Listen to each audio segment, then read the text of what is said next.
Mines are actually really good. That's like no longer a sign of ghetto wine anymore. Well, it's Lambrusco. I have like there's this really just disgusting alcoholic beverage in the U.S. called Kiwi Strawberry Mad Dog that I still, it's awful, but I still kind of like the taste of it because I hooked up with the head of the tree.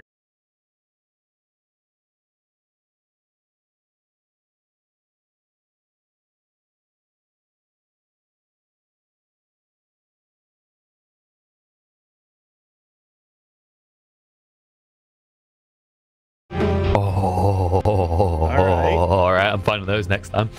I love me some blue. Like when I get cheesecake, it's a berry. It says a berry flavored drink. It's blue, right? So you got to assume. See, I think it's a blue. Okay. Especially since you got the one above the black, which is cherry. It's like that's covering that basis, and then I think red might be cranberry. This makes sense. And like to put it into kind of emphasis it, like if I go for cheesecake, it better be blueberry cheesecake. That's all you have to say.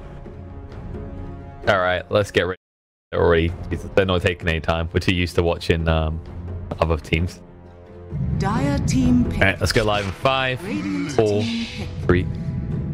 Hello, folks, and welcome back. We're back for the second series today to round out the EU region. Well, I say round out. We've got one series after this. The winner of Vega versus TFT will face up against the loser we just saw play, which is NIP. They are waiting for an opponent, and these teams, Alan, they're not waiting on this draft. They are rushing through this. Yeah, absolutely. And these are two teams that have some history together. We've seen them face off in the major qualifiers, with Final Tribe taking the deciding series 2-1 in some very contested games. Like you said, they're not wasting any time in the draft. Vega going with the Sand King that 33 made look pretty good, even in a loss in that last one. And from Final Tribe, we're going to see a Eunice Classic, the Centaur. And what is with this first phase Oracle? Well, it worked. It worked with a Drow, which I think you're going to see a lot of things work with a Drow in the next couple of weeks. I am still not sold on this hero as a first phase. Unless you have some really sick. 10 seconds remaining. I mean, Husker is too obvious, though. It's probably going to get banned. You can dispel the Frost Shields, though, so that offsets the early aggression from Lich. Not terrible at this stage. All right, that's a fair point, and that is a dispel. I mean, it's a dispellable buff throughout the game. Of course, we actually have seen Frost Shields make a decent difference throughout the early and into the mid game in these fights. Absolutely, that's one of the big things. The concern with Lich, right, when you rework the hero and take Sacrifice out, is that his other spell, Frostblast, was so mana inefficient as a nuke, but it's made up for by the fact that Frost Shield, although expensive, trades ridiculously efficiently in the laning phase.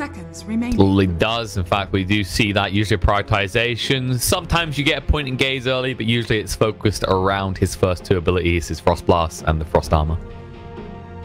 Ban-wise, we are going to see a focus on more Agi heroes. Of course, this is the day and age of Agi heroes. They are your savior. They are your doom. No matter what you do, you can't escape them. Okay, so Vega did pick Oracle and put it together with Leshrac and Shadow Fiend cores in a loss to NIP yesterday. All right, I did see a bit of that replay, and they actually had Vega with a Skyra TB Death Prophet in a win versus NIP in chunking. So they have been in the chunking qualifiers. So they have experimented with this hero. Wasn't a core right? I just want to praise. I do like potentially. I want to see a couple teams try out Death Prophet. I think the hero's probably still not great, but that is certainly a valid Oracle combo. I think, like, I don't like Death Prophet. I get where you come from, like with the changes. Yeah, I think the hero's probably still bad. I'm biased.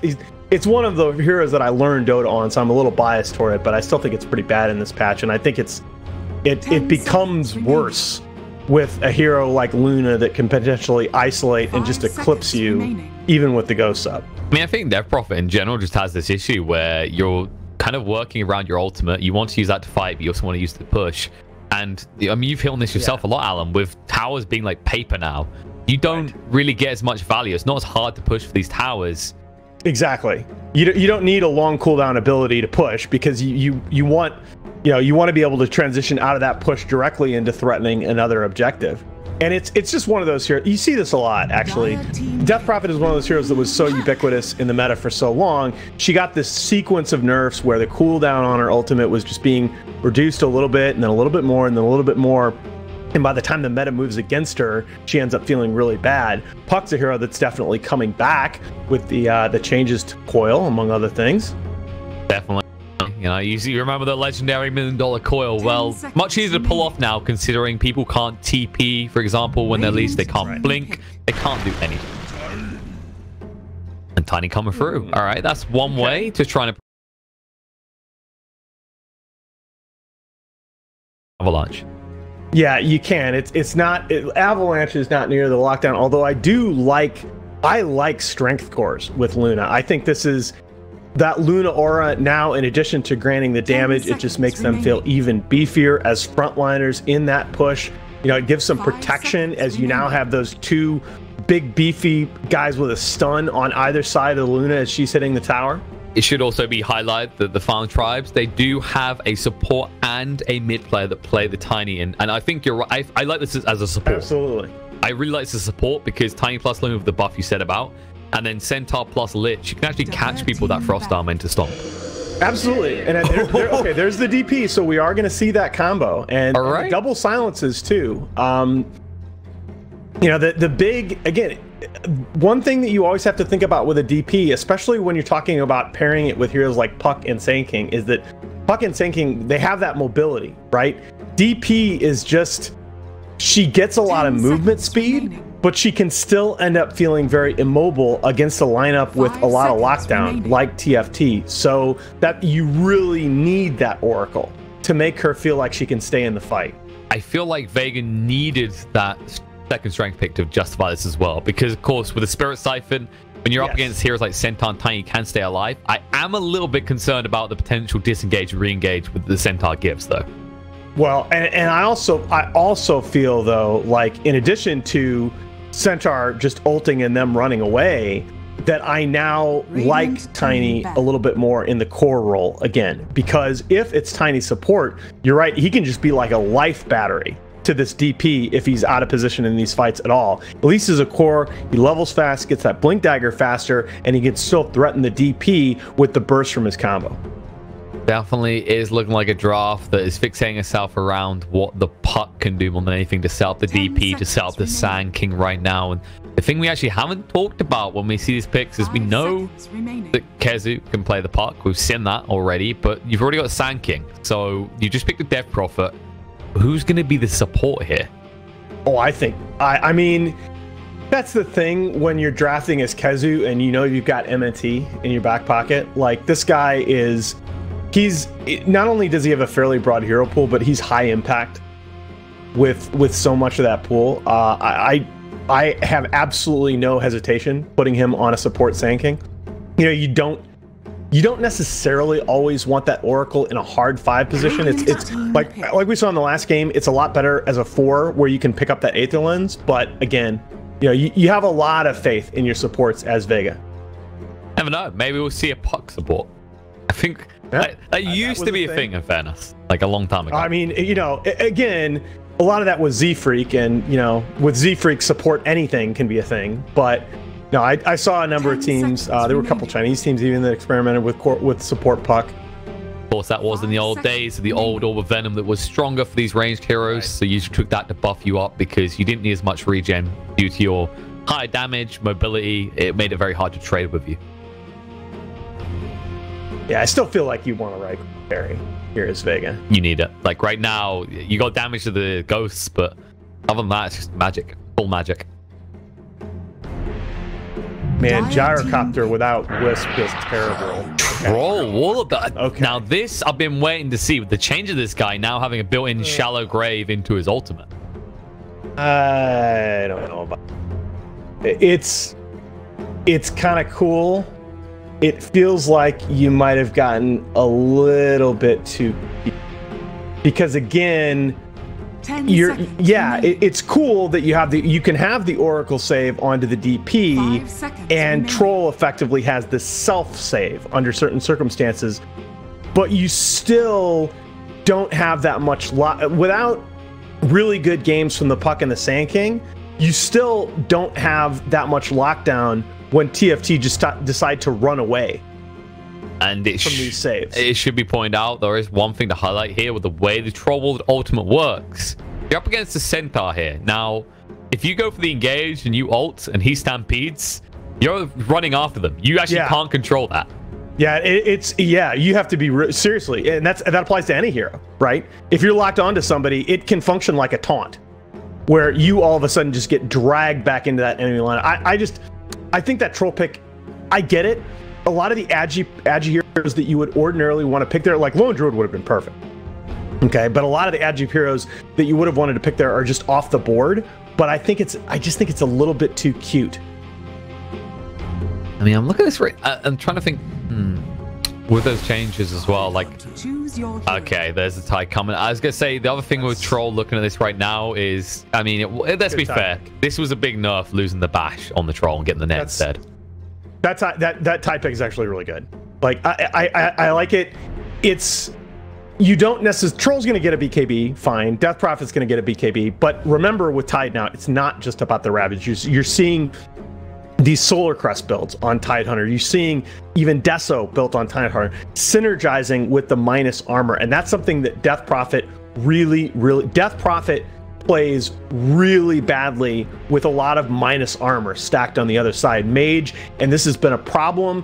I don't like to harp on any individual player. It's been a problem in several of the Vega games that we've cast. Mage gives away a couple deaths sometimes, and that's going to be a problem if she's out of position in these fights. That Eunice Tidehunter is going to make him feel that much more squishy.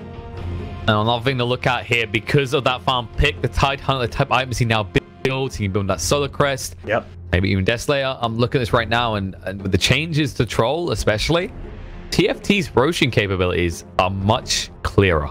Absolutely. That's a very, very good point. They're playing on that dire side. Vega have pretty good 5-man push, but again, the comment that we made when we were very first discussing Death Prophet comes back into play, where Vega are going to have this downtime after their major pushes where TFT really don't. They're not... It's a little strange to talk about the lineup as that has Stampede and Ravage as potentially being less cooldown dependent, depending on how the game goes. But when you look at the roles that those two heroes are going to play in this game, they're very useful. Both of them are very useful outside of their ulti. And speaking of roles, one thing we didn't actually hit on because we're so focused on the rest, there's so much to talk about with that farm pick. It is the fact that this is actually going to be that support puck we were just talking about. MNT support puck, absolutely. Again, this is just you have such confidence in a player like that to put him on whatever hero you want. I'm sure they waited until the very end, deciding who was going to play the puck and who was going to play the Sand King. And this does fit his playstyle, because maybe next time he can do a remarkable amount of show and tell, shall we say, in these fights. But the thing that he's very good at, he's one of those possibles that's very good at actually finding gold and shoving lanes and making sure there's no potential leaking of towers to your enemies where you haven't controlled the waves. Well, absolutely. That's something that we've talked about, when support Lina made a mini comeback, is just the ability to have these supports that can play out on the map and push waves, and if they get killed, it's no big deal. And if it's a puck that has the mobility to even escape, so much the better. Basically, better setting up for maybe a little bit of a level 1 confrontation in the dire jungle. Not up the high ground, the illusory orb to be safe here. They'll realize there's 3 heroes here. Actually, 30 seconds to battle. TFT have started out in a way that they want to try and get the right matchup here, and that will be obvious now to the side of Vega. Meanwhile, Troll is already sitting bot. Setting up to try and potentially get 3 runes, right? It looks that way. You have got your mid up here. You need to try and find something on side TFT. Not easy to find any of these heroes per se. The lockdown isn't that great, and they can already see that the Lunar Blessing got level. Meanwhile, bot, a little bit of trading. Madara not getting the best deal here so far, though. Okay. Yeah, Hansa fan. Oh, he snatched the rune as well, so that's going to be free going away. TFT going to get 3 runes out of this. That's what I thought. That's a nice little boost to their early game. That's the problem. They choose so early. They thought they'd be able to actually catch something top. And when Vega threw out that illusory orb and it became obvious, they knew what happened. Troll had been left bottom up against the Tide. Yeah, and Peksu not messing around. He knows he like, even for one wave, it's so awkward to try and leave the troll 1v1 in that situation. You'll see the Tide actual level gush the trade-off by the here way. is that we have a little mini wraparound going on top. Hanskin's tanking up at level 1. He's probably not going to care. And he's still in range of the sentry, actually. Kezu getting pretty low here. They're going to chase through, lose her up from maybe next time to harass them. Kezu's in a little bit of trouble here. He has no Sandstorm to work with. He's going to be the first blood. It was weird the way that they played that, because it was like MNT was going to get aggressive on the Hanskin, which, I mean, that's a Centaur was tight though. What? Oh, he did take the gush level 1, but you're still a 700 HP hero that just got ran down by a troll warlord at level 1. Oh, level 1 gush, of course. Okay, well, yeah, you level 1 gush, but you still only have 2 base armor. Yeah, but he did start with a stout and a ring of protection. But look at the damage. This is what we missed. This is the damage they can put out. He's down to half HP already. This dude, yeah, I mean, he's playing the lane like he's got his passive at level 1. He'll wish he had his passive at level 1, but you know what? This is the price. Madara knew about this as well, because when he came to that rune, that's how he traded effectively with the troll. He gushed him, then just ran in and clubbed him around the face. There you go. Well, let's get a little bit of vengeance on the pecs. Yep. But once again, just walk in, holds him in place, and suddenly you've already used yourself. You've got 3 tangos and a fairy fire left. Painful Mage takes a lot of damage in the mid lane here. And he's already given up 7 denies in the first couple of waves. Only 4-0 on the Death Prophet. Chessie off to a very, very strong start in this lane.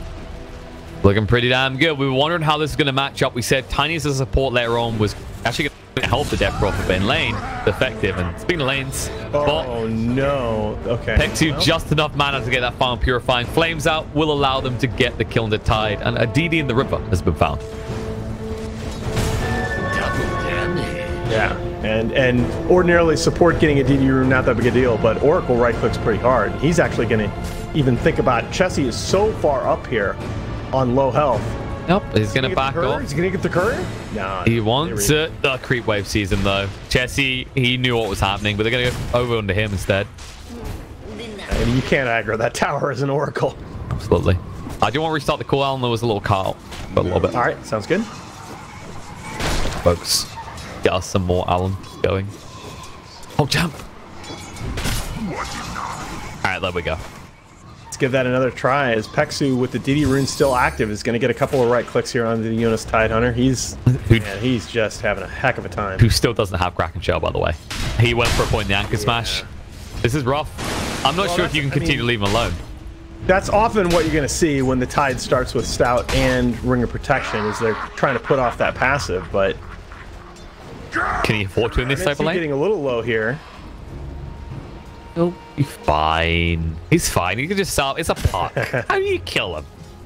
I mean, if you kill him, something's going desperately wrong. Because you look at this lane, anything short of a stomp will not kill off the puck. I'll tell you what, we talk about Eunice's life being miserable down here in the bottom lane. I mean, Frost is just feeling no pain up here. He's had a completely free time of it, and Chessie, although low on health, and looks like he's just hoping to get lucky with the rune. He's well ahead of PP. There we go. Yes. Okay, there you go. Ice Frog was kind. He got haste as well. The problem is, like we said with that change to Avalanche, not hard stun anymore. Yeah. So you try and jump this, there'd be a Spirit Siphon. So he's not going to look for it. Not on his own anyway. Action top. Team on top. Stunned up. Yep, stuck here, going to try and walk away out of range of the sentry. He realizes he is good because of the sentry placement, but no, he walks out at the wrong moment, lucid beam, and then a double edge to the face. Well, problematic.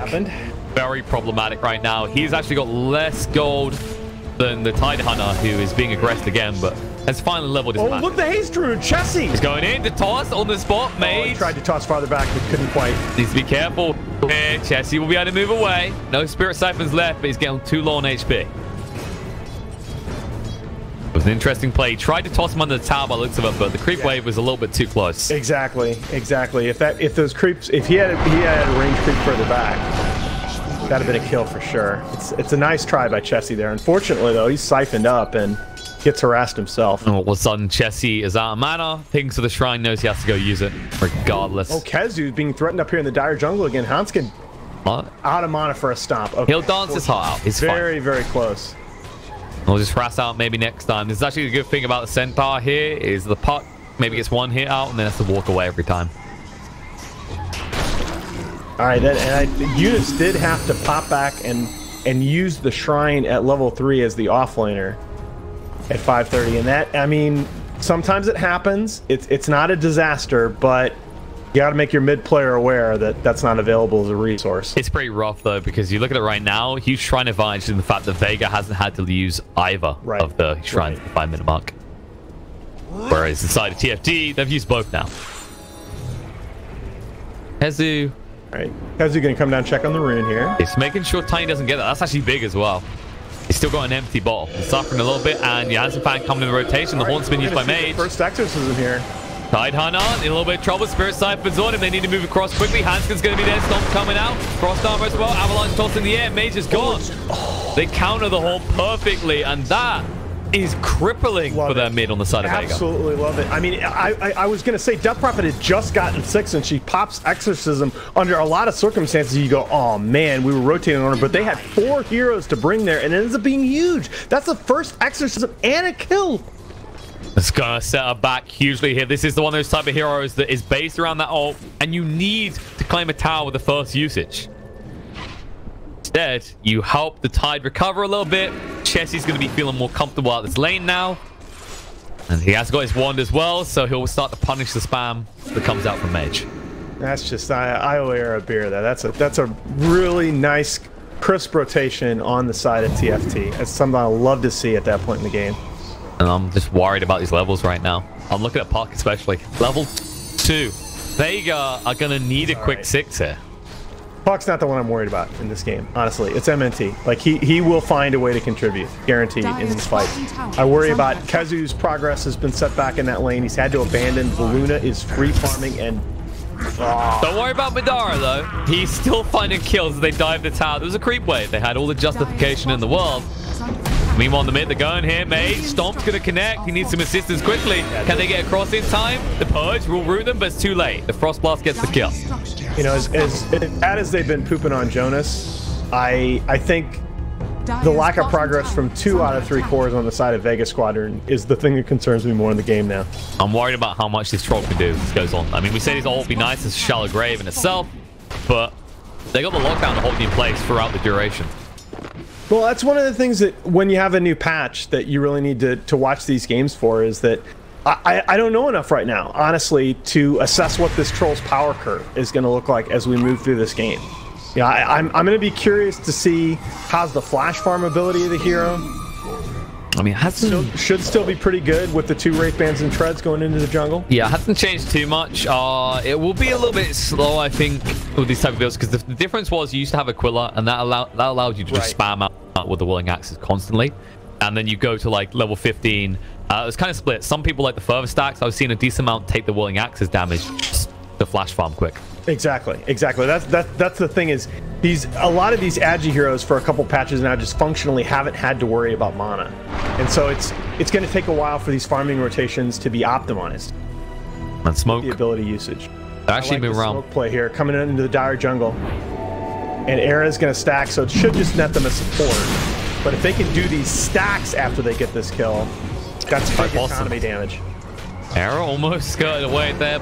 It will go down. Kezu's going to get the side stack. They ping out the big one. Yeah. The question is who takes it.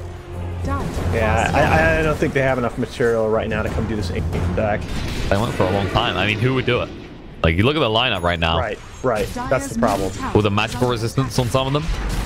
I like the transition to the tower.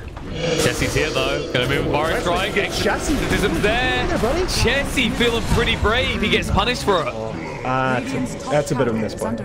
We had been complimenting him for how well he'd been doing before that. But I think I may have misread vision there. I thought he had vision of at least 3 of those heroes. He should have been able to see at least 2. From what I can recall, the positioning, so that was brave regardless. He doesn't like. I don't think Chessie makes that play if he can see 3 heroes. Yeah, maybe the 3rd, but still, you don't. We all these 2. We all make mistakes. It's a costly one though. Could be in a little bit of trouble down here. They're chasing on to him. Vision. He's fine. They're just keeping him busy. And meanwhile, Kez is actually the real one keeping him busy. Is Vega take the top tower? They got value out of that exorcism. They needed that after the first one being so bad for them. They actually find hey, 2 towers. We all of a sudden you wake up and we're concerned about Vega, and they peel back all 3 tier 1 towers. 3-0 tower lead. The economy's back in their favor. They've stabilized very nicely here. With the 10-minute mark, this is what you want to see out of these tower push-oriented lineups. When you have something like a Dragon Knight or Death Prophet, you need to be pushing hard. That little miscue from Chessie, I think it's really magnified when you look at how the game has gone since. Yep, DP now has a gold lead. At the same time, I'm just concerned about the amount of gold this troll was just getting. It's a huge influx at this point. He's ahead of the Luna by a good 500, and you can already see he's doing a lot more. He's getting a lot more active than the Luna can be. Also just why I love Madara as a player. Like, he is always going to force the issue. Like, we still have a lot to learn about Troll in this patch. He doesn't care. He's still going to play in your face. He's going to make you figure out and expose the weaknesses of the hero. I mean, arguably, the new Troll can play even more in your face. You don't have the bash anymore, but you can survive so much easier on much lower health. And it's one of those things, right, that you can know when you're playing Dota, even at this level, you can know something about that, like, intellectually, but it can be hard to fight that muscle memory. When you see a target on the map and you're like, go on this guy, that becomes sort of burned into your forebrain, and it's something you can know that he has now has this self-save, but still make that decision in the heat of the moment. And they're looking to go on this guy because he reads it perfectly. Frost did have dust. And he's happy about that, by the way. Like, he's making so much space down there, occupying 2 and potentially even 3 heroes. And I'd love to see him actually transition into a Vlad's first on the Sand King. I'm just thinking, like, the potential to then group up with the Troll, because eventually he's going to want lifesteal, because Battle Trance allows you to go down to next to no HP, but you need a way to get him back up. Of course, you have got that ult as well from Oracle. I'll make this point in some spare time if we have it later. I like just knowing Kazu a little bit personality-wise. I like his makeup in terms of succeeding as a captain in the off-lane role. Like, he's the kind of guy that he can make space on the map like that, and if they do pick him off, he's not going to carry any negativity in the next fight. That's one of his big strengths. They're setting up here. The little support Centaur here on the top lane. Find him, make him waste the Stampede. Yep, Dream Cold, stuck here. Bar Strike won't even get a stomp out. He gets silenced off and full. Yeah, that's a much, like, this Centaur going down is actually much more significant than a support in most games, because even though he's a support, that Stampede is still very critical in terms of the level of safety that TFT will feel as they go out and pressure the map. Especially, you know, even given over that tier 1, you're happy with that, because as you said, Stampede now on cooldown. You can already see the confidence as Vega split up and even sit around in the jungle for a little bit. Love the way that Vega are playing this, you know, very methodical. They know now that they've stabilized in the game. Madara is really made a lot in terms of transitioning out from that bottom lane where he was having so much success and turning that into map pressure. Frost was given a mostly free lane as well, but just the way the hero works, you know, Luna has to then spend a little bit of time doing these ancient snacks for that to fully repay. Actually, been there. Like, this ancient camp's been there for a while. Yeah, and honestly, I'm just watching Troll. He does it at a similar speed because of how hard, how fast he hits. He has gone for the Sanjin Yasha build, and this goes to what you this earns itself to what you were saying, that Madara, he'll know that he can apply that pressure, and his itemization shows that as he goes for the BKB next.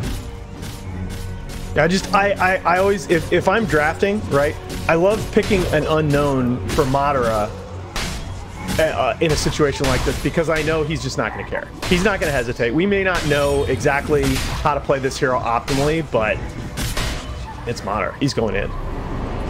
And they're trying to go on Kezu here. They get Kezu out. They can't. They don't want to use the Ravage. They've used the Stampede already. They needed to wait a few seconds, actually. And, well, the one with the dust was the man with the Stampede, so he knew exactly when he would have it. No, but just because of where their vision's in the map, they're pretty sure there's at least one hero behind him, and it's likely to be Big Daddy here. I guess I can't say that now that, you know, most people think I'm talking about No Tail. But you can stick with it. Good old Tide. All right. They activate the shrine, so TFT is at least going to think about the Madara map. Yeah, he does not care. Doesn't even pay a price for it. He's got, you know, he's got that 16% status resistance. He doesn't give a damn. That and almost 2k HP when he tread switches. That's just, it's more about who the player is. Smoke play coming out from TFT here as they rotate 3 from the shrine. They're gonna Avalanche toss. They get 1 on a Pexi Stampede. Looking for more, but Kezu already on the retreat. That's all it cost them for that. They've been a little bit premature. Oh, Gaze. They saw Kezu nice with a power strike. He can escape this. He's at the tower now. I don't think you die if Air's going. Avalanche going to be there. Dust reveal. Kezu trying to move away. Toss on the spot. Toss back. In fact, now stop. 3 connects to the 4. Moving in. The Rabbit comes down Maze. He needs to get the Suns out, but he can't. Chain Frost's going to be there. Madara trying to move in with the Valtron's running. Can they do enough? The Spirit Side is keeping Mage up. Says just go. Don't stop right now. They clear turnaround though. They're going to get killed in troll. This stop is there. The save from the Oracle is going to save the life of Mage. Trying to turn around. Will be able to get rid of Hanskin. Trying to stay alive from this. The final tap comes out. Is he going to heal enough though? No. He's going to go down. It's going to be a team wipe. And all it cost him is a support center. That, I mean, TFT, it would have been hard for them to play that fight any better.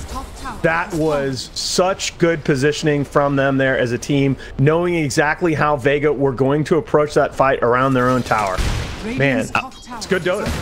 This region is ridiculous. Take notes, Alan. EU Dota. It's stupid. Most pristine. I mean, the level of Dota that we're seeing in like the, you know, second, third, fourth place tiebreaker, whatever games is really impressive. And then especially impressive.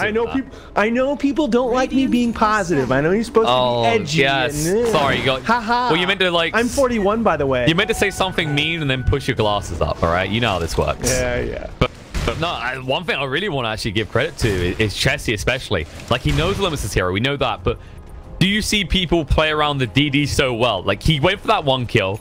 And then he realized how much time he had left on it. It enabled him to dive that tower without any threat to him whatsoever. Yeah, exactly. And that's something that as a player that he can struggle with at times. Like he's a guy that's very calculated in his approach to Dota. We're going to get a nice easy Roshan around the exorcism. They kind of need it. You can't trust trolls. What's he going to do? Net? This was always an interesting change. This is the cost, right, of TFT not having great information and furthermore, you know, all of this stuff being down. But they're looking for a smoke play here. Well, they look like it's going to hit. They're feeling strong, though. They know the exorcism had to be used for that rush. Right. In fact, they would have spotted it when they came out of the pit due to the ward. What can they make touch with, though? What are they going to find? Kezu would be the perfect pickoff. Would set up that tier 1 push. Smoke breaks. They know somebody's right there. Oh. Yeah, it's Kezu, though. They're like, nope, that's way too close to buildings. We could get surrounded and backstabbed from the shrine. A little bit fortunate. They had position, right? And Madara was not going to be able to respond immediately farming the jungle down here, but they don't. The Dire doesn't have any vision on that part of the map. That's the thing. It's this shrine, right? Like, you think about that move, that's very brave. Because TFT, they didn't stay on this high ground. They came right through the low ground. And that could have easily backfired on them. Pretty impressive to me, too, that, you know, I mean, Vega got kicked straight in the... and Mage needs to be very careful here. Mage in a little bit of trouble, but he gets the silence down. He'll be fine. Good escape. It's... I mean, as Vega, right? You got to feel like you just got kicked in the groin with that fight top. I mean, you got team wiped. But then, since then, pretty much everything in the game has gone in your favor. You got the Roche. You dodged a big smoke move there from TFT through your own jungle. Now, TFT, I feel like they haven't got enough. So I think you're right. That Aegis pickup is huge for this troll at this point in the game. TFT will look for some gains in the mid as they try and take this tier 1. You can already see Luna station herself in a position that she can push from the tier 2, but also if she needs to, she can come across and backstab at the tier 1. Yeah, and even though you're down in farm, your troll is farmed enough and just as a mid-game hero because of his kit that you can't just, you know that he's got a self-save and he's got Aegis, but he has enough damage that you can't just ignore him in these fights. And I love that call from Kezu, by the way. Push. Yeah, you saw the lines. He actually drew the circle. He said they are all here, and then he drew the lines down mid and bottom, went go. Oh, stop. Dust on the Kezu. Being punished for being a little bit greedy here as he's trying to get rid of the wave. The troll's already in tier 2 bot. That's the play that he's been running, right? To kind of make space around the map while his team pushes as 3 or 4. Troll comes back to try and slow down this push. I think he maybe should have committed to the tier 2 because there's no way he's going to interrupt this. Radiant's middle tower has fallen. Yeah, I agree. He does a lot of damage. It's very aggressive to make this trade. Stampede. They're moving on Mage, who dances half. The Avalanche is going to be there, though, and they can toss him on the spot. In fact, back towards the Storm. Centaur sets it up, and there's the save from the Oracle coming out before Promise. But there's no... Got the TP, Ravage. That's totally worth it. And they'll get the kill. There's no way you can heal up this damage. Or is there Spirit Siphon? Keep him alive. Oracle finally dies. Mage trying to get in the mix here. Science is there as well, but he doesn't want to commit the ultimate. He's just trying to drag them deeper and waste more time, as he will finally go down. Yeah, it's such a high value kill. It's nice to be able to waste all that time, but you just eventually you need the Death Prophet here to progress in this game. She's got the Holy Locket, which is something that we hadn't talked about yet. Yeah, this item is quite interesting. It's amplifying the Spirit Siphons by a huge amount here. That's why she feels so tanky right there with the Spirit Siphon potentially out on multiple heroes. Absolutely. In fact, if it wasn't for that Oracle save, she probably would have evaporated straight away. But if you get that break in the fight, like we talked about this before, because Troll now has this built-in save with the Battle Trance, you can save that false promise for the Death Prophet. Oh, and it's also worth saying that with Tide opting for the Greaves build here, and both of the supports focusing Centaur on the Blink, which is just poor as hell, there is no Spirit Vessel coming out from TFT in the near future. So Mage is going to feel pretty powerful in a lot of these fights if he can position himself. And it's going to be key to this. They can't go on the Troll, who still has the Aegis. And Madara is committing towards this tier 2. He's feeling pretty tanky. We said about that almost 2k HP. He was one of the tankiest beings in this game. In fact, I think he is still the tankiest person. Oh, no, Centaurs. He does have limited time left on that Aegis, though. Trying to move in. Exim comes out. The final target. Frost with the VKB going to turn around. Mage going to stand his ground because it's actually going to the creep by mistake. Now they're going to move through the stack. Beat Frost in full retreat. Chain Frost there. The Gaze trying to move Madara, protected by the false promise. Mage just tanking up the Spirit Siphon though. He catches on the Hanskin as well. Trying to move away with the Storm, but can he actually on the back foot? Maybe next time trying to catch targets here. But he'd already used the Dream Call. Hanskin trying to run this off. Mage trying to get in range of the Spirit Siphon. Nope. This Horsey's a little bit too fast. They can turn around and look towards the tower now as they force out the Eclipse, which is the biggest deal here. And there was no Ravage for a chance to turn around for TFT. Yeah, they force out that Eclipse when they're all in pretty perfect formation around the Luna, so it's not necessarily going to burst down one hero. Pexu. Okay. Jesse backstabs him. The Centaurs come around as well. They need to leave. The Aegis got reclaimed. Madara TP away. Mage. He's only got one Spirit Siphon. Toss in. There can be a Storm. Nope. Silence on point. Mage. He won't be able to reach the Invis room. The blink forward from Centaur to secure her. They'll turn around and they'll finish off this Death Prophet. And maybe next time, he's having a little kiss chase over here. This is what this is a persistent problem, okay? Mage is just... Maybe this time.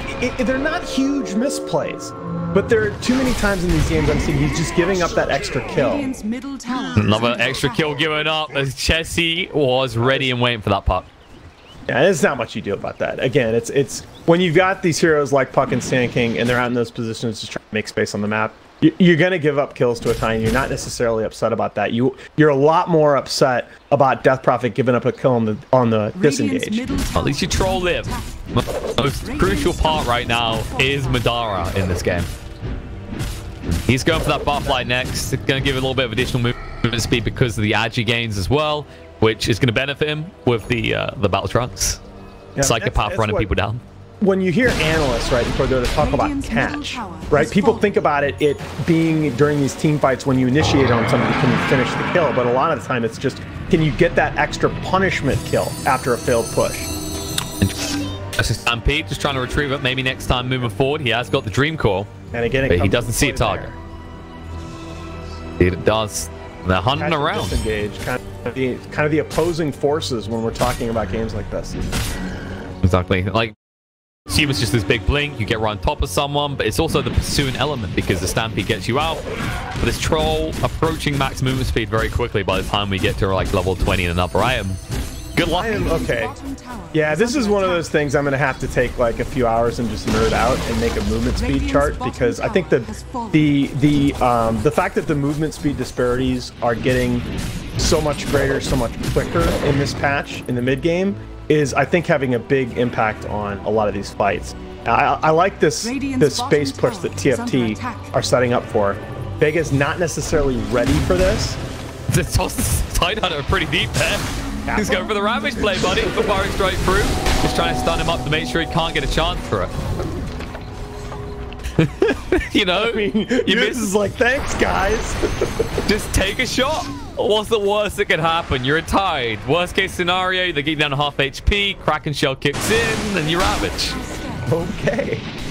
I mean, he's got 2.5k HP in a mechanism. I don't think he cares right now. Radiant scan hits, but gift here Arya forward. Uh oh, they found Frost. The silence comes off him though with the mana. They want to find him though. Oh no, they don't. They get rid of maybe next time straight away. Now moving in, they trying to do what they can. Far right through, chain Frost there. BKB clears, moving into this Madara. Going to work with BKB, Sentinel's already gone. They're going to use, there's the ravage, they get rid of Mage, and now Madara all alone here, trying to find... Since the handspan's not the target though. He tries to move away, but too late. The gaze is there, they're tossed in the air. And he goes goodbye. I think Kezu, the only survivor. I think that scan actually ended up really hurting them, because I think that scan made Vega think that that was like a fake back, and that they were going to be able to initiate a little bit sooner, maybe catch them retreating toward the shrine. But as it was, they got a little bit too spread out far forward and got initiated on. I feel like the Death Prophet pick, it can't do anything now. You just saw that right there. You come down, you're dead already. And the Troll's just sitting there the whole time going, I need more damage. That's exactly the limitations that we were talking about at a hero during the draft, though, even with the Oracle playing alongside it. Kezu. Jesse's moving here. Kezu needs to be very careful. Jesse sees it. There it is. Easy cleanup kill for him. And back to the base they go. No Kezu for 40 seconds. He has got the buyback. Yeah. This is the Luna on your high ground again. Wow, she's on the low ground, but screw miss chances. Spirit Cypher moving in. Look at the opportunity here. Dream Core connects on the cross. BKB coming out. Madara moving across with BKB. They're just going to retreat the Stampede, though. The Yules control up onto the Death Prophet. Stun is down. Chessie. He's caught in the back line, but now in trouble. Death Prophet. They save her barely any HP here. She's going to turn around the Spirit Cypher. Needs to heal up quickly. Chain Frost coming out. Madara using the Battle Trance, but he's game. He's controlled up. He's got low HP. So and Genie comes out. No. They know they can't do anything here. As TFT, well, they take game one. Yeah, this was pretty darn good decision making by both teams, and Chessie, after a little bit of a miscue in that death by the mid tower, I like his decision making on the Tiny. You know, both teams sort of feeling each other out, and there's little things like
is none of that's changed. Seconds remaining. And it's just like it's just fast. Like everyone's like, this would be great. These big teams. Look at how it's going. It's like the first minor was a dream come true for the most, other than Liquid dropping out. It's like, right. You know, you got big names, which is good for sponsors. And this is the other issue. It's like money fuels it all.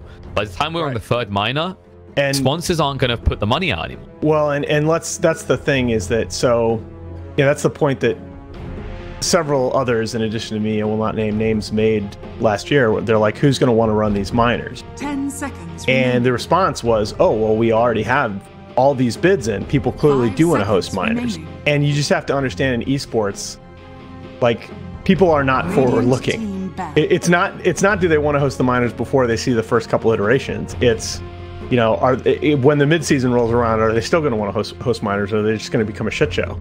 Right? I mean, oh well, it's okay. Dota's hard, man. It is. Valve approached it. Valve approached it.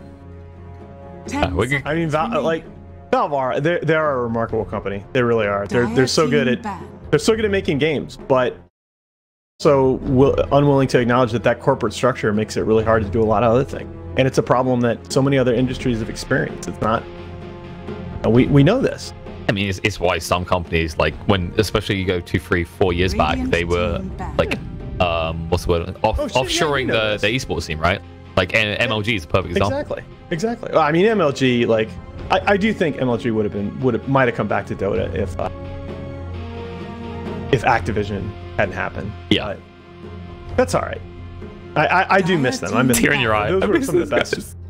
Those were really cool. Those were really cool crews to work. Yeah, let's screw with the people watching in Dota TV. Yeah. So when do you want to do that Call of Duty Blackout gig? You know, the casting gig we're gonna do. Oh right? Yeah, we're gonna host that. I was gonna host that PUBG event too. Oh yeah, because you were gonna. You were gonna do. Like the $3 million tournament. It was gonna be called the Nahamit, right? Because it was gonna be at your house, and we were gonna have like a bunch of players talking about the game as they got their asses kicked. Yeah. Then Nahazit, yes. Then Nahazit. Yeah. That's good. That's good. Yeah, I was gonna host it in my kitchen, dude. I mean, I've seen that kitchen. I cook sick fucking spring rolls. That kitchen must be 50% of your house, the size of that thing. It is, and it's actually fine. You know the whole party problem that everybody congregates in the kitchen? Oh, there you go. It's solved. It's no problem. You just buy a house around it.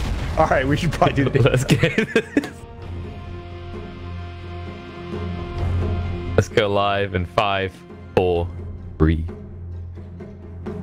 Hello, folks. Welcome back. We are here, ready to get underway with Game 2 between the side of Final Tribe and Vega Squadron.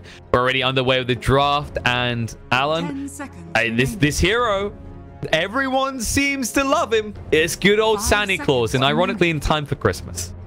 And you can see in the last game why, right? I mean, it's a hero, even in a loss.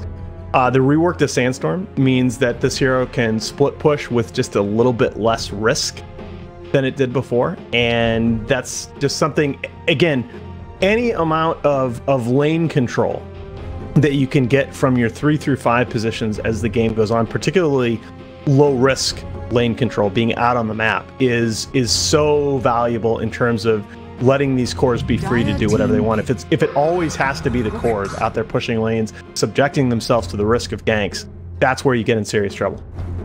Yeah, it used to be that people go to heroes like, for example, Jakiro. Jakiro was always the most popular one. He kind of was the original example of this. Like, not just cores, but like rather supports, right? Like this whole logic of a hero that just goes out, pushes a lane, dies, shrugs his shoulders, and goes, my part is done. Jakiro is for a couple of reasons an even more extreme example of that, which we'll get into those eventually if we ever see a Jakiro pick again in competitive play. Sorry, Paul. But yeah, I think that as a general point, that's certainly valid. I still Rubik has not looked as devastating in a lot of these games, but I think by the time we get around to the major again and you see these Yapzor caliber players on the hero, Rubik is getting mega nerfed after chunking. Trust me. Most likely, yeah. And interestingly enough, the hero that he does do decent against, we talked about this before, Anti-Mage for the lockdown. Well, they take it to make sure. I think first phase Anti-Mage is not a thing when you are the second pick team. Like, I think you just snap pick terribly, because he's a hero that can farm about as fast. I mean, AM, once you get his Battlefield Online, the flash farm's better, but Terrorblade hits towers from much earlier. 5 seconds remaining. Most definitely, you're going to be on the. Like, you're actually going to be pressured pretty quick. If the farm tribes can try and invade and take control, it's not just you've lost 3 tier 1s. It's, well, that's a lot more space I can't farm because I don't have a safety net. Now, because it's a new patch, though, and new patches are fun, it's going to be interesting to see the bans. The Brewmaster is reasonable, right? But which of these traditional Terrorblade counters do you value in this patch? We haven't seen a lot of Zeus. We haven't seen a lot of Tinker. We have seen some Lina. But how are you, as Vega, going to go about getting the magical burst that you need to threaten this hero? We do see a focus. They're taking their time thinking about this ban for that very reason. Well, that's the thing. Well, I was gonna say we do see a focus quite a lot on picking up an Elder Titan, so you can just run at him. That's an alternative. Yeah. ET's sick. That's the ban. That's the ban. Absolutely. That's right. That's got to be the correct. They're going to ban the Zeus anyway, which is one that I'm not sure quite how to value that hero. I haven't seen enough in 7.2.0, but I like the Elder Titan, especially with, remember, you've already got the reliable setup from the Rubik. It's also the vision game, right? Like you get the Zeus, and suddenly you can't actually just get these deep wards and look to just choke off this anti-mage and go ganking him all the time. I think you. And the other thing is we talk a lot about the rework to the E2 aura, which I just love. I think it means you can play the hero as a 5 and so too, because you're going to be getting that armor bonus. You're going to be tanky, just getting the Astral Spirit off. And Rubik at the same time, you could run him as a 5, but most teams prefer it in the 4 role. It's the type of hero that does a lot with a little bit of gold. F that, dude. I've got MNT on my team. Gotta give it to him. I mean, under certain that is an absolutely valid point. But if he's on my Rubik, I want that Rubik having a blink dagger. There is a ban on the Meepo. Vega, they know they're 1 game down and they don't want to risk getting cheesed here. Yeah. We did say actually that TFT can apply pressure much quicker, and if they had got something like the Meepo, this anti-mage wouldn't get a chance to get a Battle Fury. Chessie's Meepo is good. Like Chessie, he's a very good micro player. People forget that he transitioned over from Han, where he was actually a jungler. Like Frost was a carry when he played Han, but Chessie was an elite level jungler in that game, and he still occasionally gets the chance to flash those micro skills. How has this hero been flying under the radar? Oh, and interestingly, TFT not picking up, because I've seen them play. I've seen TFT play Grimstrike more than any other team so far. Well, but we were just talking about, you know, how are you going to get the magic damage to threaten the Terrorblade? Grimstroke not only gives you that potential for magic damage from very far back in the back line, so he's not going to have to worry about TB just metaing up and hitting him in the face, but he also brings some pretty interesting disable potential with the Phantom and the Inkswell. Most definitely. We do see different focuses. Some teams like to max out the Inkswell. Others been focusing primarily on the Phantom's Embrace, getting up to that free hit to kill threshold as quickly as possible. This type of game, not sure what you pick here. That's what I'm wondering. Like, it's going to depend on the next pick. That will decide it, because they need someone that gets in the face. You can eventually put on the Inkswell on the anti-mage, but in the laning phase, this is where we just decide it. If you pick someone like, for example, if you take a Centaur on the side of Vega, then you probably go for the Inkswell. Yeah, okay. Oh, the build? Yeah, sure. Absolutely. Absolutely. Yeah, you know what? That's right. That's right. You pick a tanky offlaner. That's what am I doing? I'm overthinking it. I'm like, oh, mid, you pick Lina, whatever. You still got another pick to deal with Terrorblade. I like the Centaur, although low armor. Batrider, however, that's one way to run down the Terrorblade. There we go. Much better. And it gives you that same kind of split push potential that you saw Kezu flashing on the Sand King. It gives you a way to deal with the BKB. If Terrorblade pops it early, that's one of the big weaknesses of the Rubik Grimstroke support hero, is that you have no BKB breaker. But there will be a nits coming out for TFT. Okay, I mean, natural Batrider counter, right? Batrider that's one of the classic reasons that this hero broke into the meta. Also gives you a lot of scouting information. Will they look to combo this? Will they look for some more global presence? So maybe you start to see the Nyx Assassin hunting the anti-mage, especially with that breakdown Vendetta, to get rid of the magic resistance. That's a good point. That's a very good point. We really haven't. I was curious to see the Nyx picks coming out in the qualifiers to take advantage of that very thing, and we really haven't seen the hero that way. Radiant team back. Especially, I thought you'd see Nyx picked against some of these PAs. Quite possibly the Grit That's Return. just not been a thing so far. But again, people, you know, people overestimate the speed at which teams are going to adapt to a patch, particularly one of the side. This is easily the biggest patch we've seen since 7.0. I think I think in some ways 7.2 is a bigger patch. Like, I think the crux though with Nyx, like I do like what you're saying as a count of PA, especially later on when you get that triple dagger talent. You don't have a choice in this. You spike Carapace stunned, but it's also it's something to do with the lack of int cores right now. Yeah, that's true too. Yeah, Agi's just a lot of time taken by TFT on the file and ban, trying to figure out what's going on here. The Dragonite ban is interesting unless Vega trying for something like a Queen of Pain. They still know that like the sick TB counter is yet to be determined. So do you need to worry about banning like a Tinker here? I mean, that feels a little bit too greedy, but Tinker's at the same time. Tinker versus Terrorblade it's a great matchup, not just because of the nuke. Oh, MK. Okay, that's not what I thought. All right. I'm still wondering if Vega's is gonna. I like Kunkka. I like Kunkka against Batrider a lot. I think Kunkka and Nyx are very good response here. I think against Anti-Mage as well. Yep. So what is this here? This is Lina, Tinker, Zeus is gone. I honestly think that I feel like Vega's eyeing up the Queen of Pain. I don't like it, but with the DK ban and everything else here, I don't want him to do it. Please do not do this, especially when Nyx assassin in the game. That's just death. You need something tanky. Annie's not there. That wouldn't have been too bad against the Kunkka. This is the biggest frustration. Huskar is available, though risky against a Terrorblade. I think Huskar is interesting, right? That the disarm is what makes you wonder if he's playable now against TB. Well, it also gives you that space in the mid game. Undying. Okay, that is Rubik a core Rubik. All right. This is. I like the stones. This is a very gutsy draft coming out from Vega. I did not expect that you would see a core Rubik. You are super squishy against a lineup that has so much AoE team fight. There is a lot of risk associated, especially when you consider that when you're in lane against Kunkka, the timing on 6 is important to watch. And, you know, old Rubik would at least have the defensive capabilities out of the old ability. But now Arcane Supremacy, it ups your aggression, but you have no way to defend yourself against magic damage. That's the thing. You wish, as the Rubik player in here, that you did have the option to toggle back to Null Field, because when you talk about eating the boat combo potentially stacked on Sand King and Illuminate, you're going to hurt. And you are so vulnerable against this Nyx. This is... I mean, you are putting a lot on the shoulders of Mage, a player that has struggled in a few of these games. He's looked very good at other times.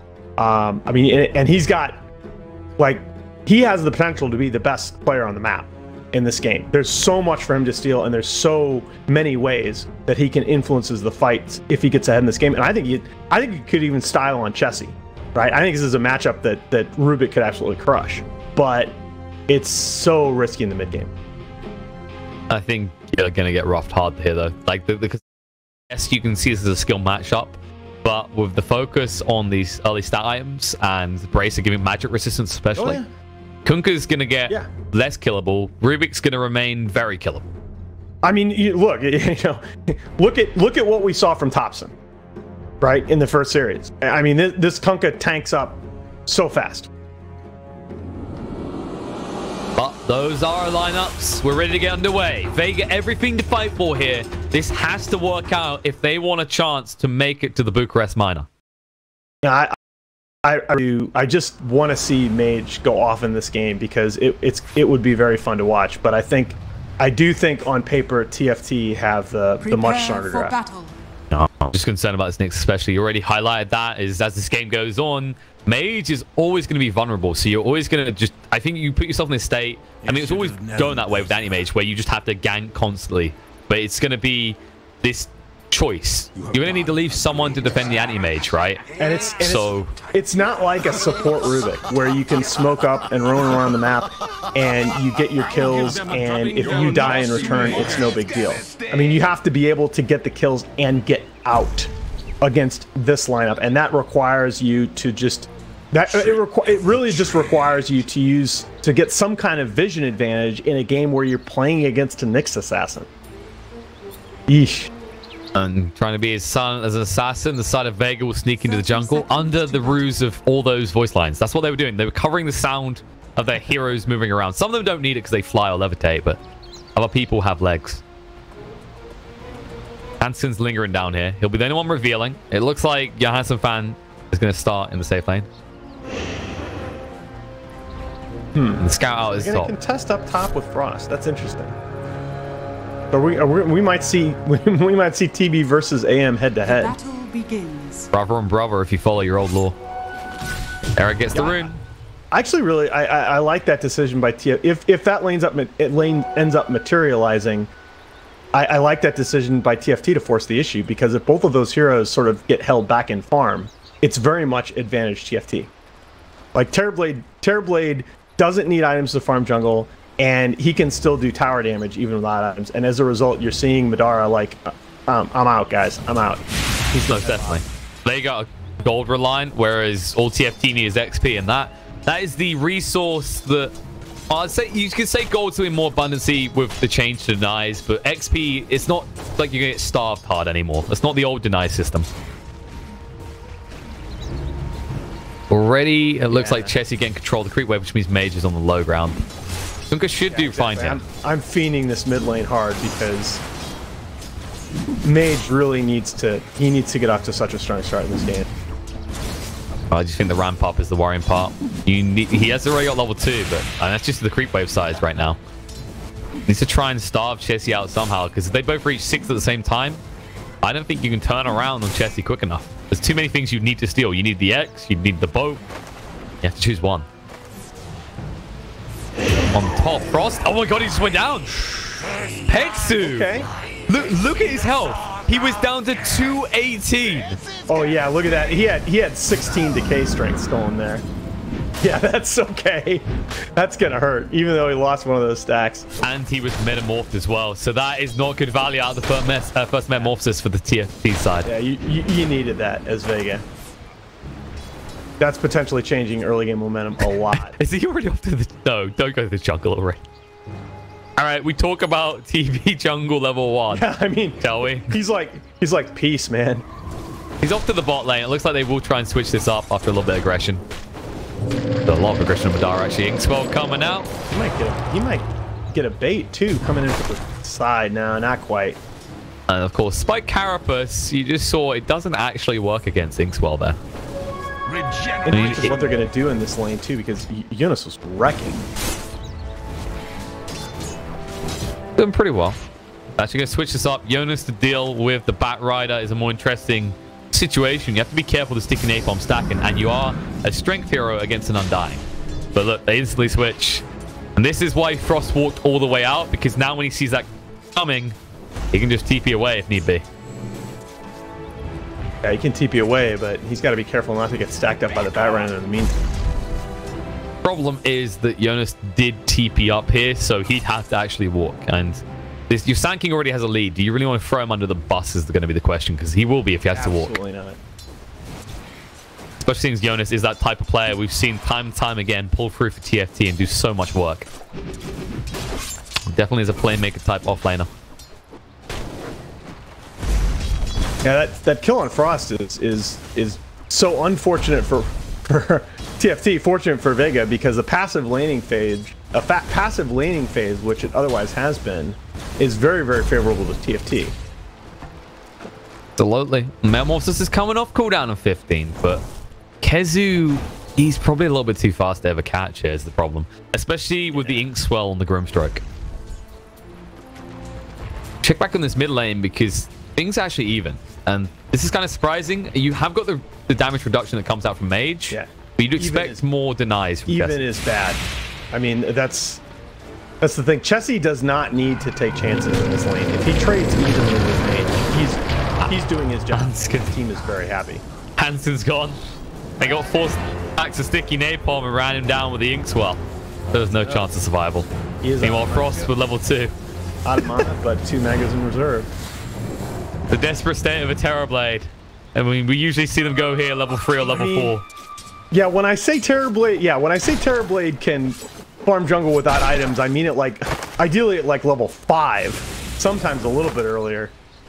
Interesting bail up from Hanskin. Doesn't quite land. Your failure lives on. And he gets reminded of it by the voice lines out for maybe next time. It reveals his hero way too much, given he has the voice lines. But no such thing. I like that Grimstroke's doing this, though. It's just, he knows it's important to starve out the Terrorblade. We saw this in, I believe it was Secret versus Liquid. They completely shut down Nisha. He eventually came back because they let the boot off the neck. But I mean, TB does get the last hit there, but he's still level 2, man. That's a huge win. And what Batrider's level 4. And well, the top lane, they're both level 4 as well, but the state of Sand King is I'll just farm here. You can slow down Madara a little bit, but with 1 point already in the count and the Ring of Health, he can sustain it. I mean, meanwhile, mid though, Jesse, a little bit of trouble. Phantom Brace is on him. He's stunned up as well. He can't get rid of it. Gonna take a lot of damage here. Gonna get him low, but nice impale. Turn around from Hanskin. Gonna cleave through. They get them. Oh, Jesse on 20 HP. Balls of steel as he doesn't get 1, but he gets 2. The creeps did do the final taps, but he did the work. Damn, son. And look at this. This is the filthy part about this hero. I'm just going to X back the base, pick up my ball, and start sipping away as I go up on HP. Guys are scanning. Hanskin says thank you very much as well. That is worrying, actually. Because now they're at 6. That wasn't even the boat kill. This could easily happen again now. Yeah, MNT smoked up, uses the scan, still trying to hunt Frost down in that primary jungle, but he's dipped up here. He knows it's safer up here. He's got reinforcements nearby, whereas the Batrider being as far away from the Terrorblade as possible is the best scenario for Frost. But look at this vision, right? I like that lane ward he just put down. I mean, they're going to know where Frost is when he goes back into that primary jungle, and that's when the rotation is going to come. Meanwhile, MNT looks like might be going for the rat play, but it's hard to do. Especially with the change to Phantom's Embrace, because now they've made the latch time like wait longer before it gets on you. Right. You have time to throw out, for example, boat if things look really grim, or a torrent. Yep. That silence still comes, but you get the delay. Error out of mana, so he doesn't care about animation too much anymore. And the Hansen fan starting to build a slight lead here in terms of XP, and actually just a little bit behind in terms of gold. At some point, though, you're shutting down the Terrorblade, I guess. That's, I don't know, a little bit of action here in the top lane. He's just keeping his mana low, so he takes less damage. The boat coming in, though. Madara went aggressive here. Gets slapped in the face of it. And Madara, he doesn't have the blink away. He only has 1 point in that. And that is, I was just getting ready to talk about that. That is what you needed. Your TB is suffering so hard. You need to do something to arrest this anti-mage's progression. That will do it. And actually, you look at the net worth now. Terrorblade's behind a little bit, but he's going to catch up in these moments. He needs to. Yeah, and as he's now to level 4 and almost to level 5, he's going to be so much faster now doing neutrals. This is when the Terrorblade, you know, often wants to go in the jungle anyway. And this is where these ward that we saw placed mid might come in handy, because now you're in that Frost, a little bit too close. He'll TP for the bot shrine, but this is what I was going to say, because he does it faster. He's no longer going to be content with these two camps. Nice tier 1 tower here by the Batrider in the bottom lane. Progress toward his blink. He's gotten a couple hundred gold, and that's, they may not anticipate on the side of pretty fast him having blink quite this early. I mean, we don't usually see it, right? When a Batrider gets a good lane start, it's usually something like, for example, you go the Tranks and then the drums. But getting it this quickly, you could look for a high impact kill onto the Kunkka, because yes, shutting down the Terrorblade is important right now, but he's going to need a lot of time, and Chessie's the one that is creating. Dire's top tower is under attack. And you are seeing more pressure after that kill, putting on the Monarch GM. Anti-Mage, he just hit level 6, so you will have that ultimate available. He might try and go on an arrow here, but he needs some assistance. They don't have any lockdown up here yet, but Batrider arrive and has the blink. Does reveal on the Jonas fan. Moving in right now. Burrow strike away, gets stunned up by it though. Now he has no runaway. Mana now alive. That's a good blink reveal. That's a good kill to find. They know if they went on the Kunkka, he'd get the boat out first, and it just becomes a mess from there. Banking much simpler. It's not the ideal high-value target, but yeah, I like it. It's shutting down Eunice, keeping him off the map, and you're going to need him to make space the way this Terrorblade's game is going. Yeah, he's still playing catch-up. Radiant scan hits. Going to spot out the rotation mid here. Are they going to be ready? Does Kunkka want to go on this? There's a team from Yosef fan. They want this kill, but Mage, he already knows something is up. He's backing away towards the top. The problem is you can't, like, I think this is a big worry for Vega as well. Like, these early pushes, it was impressive they got that tier 1 bot. It's not going to happen very often when you're up against a keeper light, though. They have the lasso again, though, so if they see the keeper for a moment, they could just dive in for the kill. Yeah, Vega just spending a lot of time, right? They feel like they have to be active in this top left part of the map to protect Madara. Oh, moving in, lasso comes out. They found the Nyx kill. And that damage, I mean, even just one level in Arcane Supremacy, the amplification, just on the burn alone was huge. Yeah, that is nasty, man. That's a level 2 Firefly. It didn't look like... I thought he had it maxed out for a moment there when I saw how quickly Nyx was dying. I'm telling you, this Rubik hero is just awesome. And the boat coming out here onto the wave, they're going to know he stole it. Mage stole it as well. Oh, okay, all right. You can't kill Kunkka with it, but there are other targets you can now look for. I don't know. I'm not sure about that one, Chessie. Interesting choices in life being made, but what can you do with it? If you hang around this mid lane, there's always going to be the Kunkka, and he's going to have his own boat again in 30 seconds. You just need to try and make a play, but even with these wards, you're not really seeing Vega dip into the jungle and look for this Terrorblade, who is now up to level 8, by the way. It was up to level 8, and now only 500 net worth behind the AM. That's the bigger thing, right? This big differential that looked like it could persist throughout a lot of the game is all but closed already here at the 11-minute mark. You know, Thank God AM is farming camps in his own jungle, but they're not stacked. And thank God, Alan, we are in a day and age where you can completely shut down a carry at level 1, and they don't have to worry that their game is over. They can still come back in, you know? Used to be you had to find a kill onto your opponents back in the combat gold meta.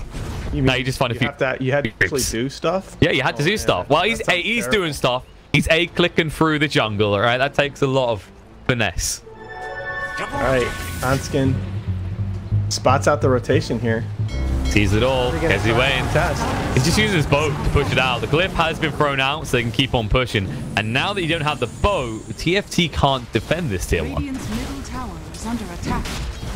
actually kind of surprised he didn't just try and walk in with the cleave there. That might have been a safer bet.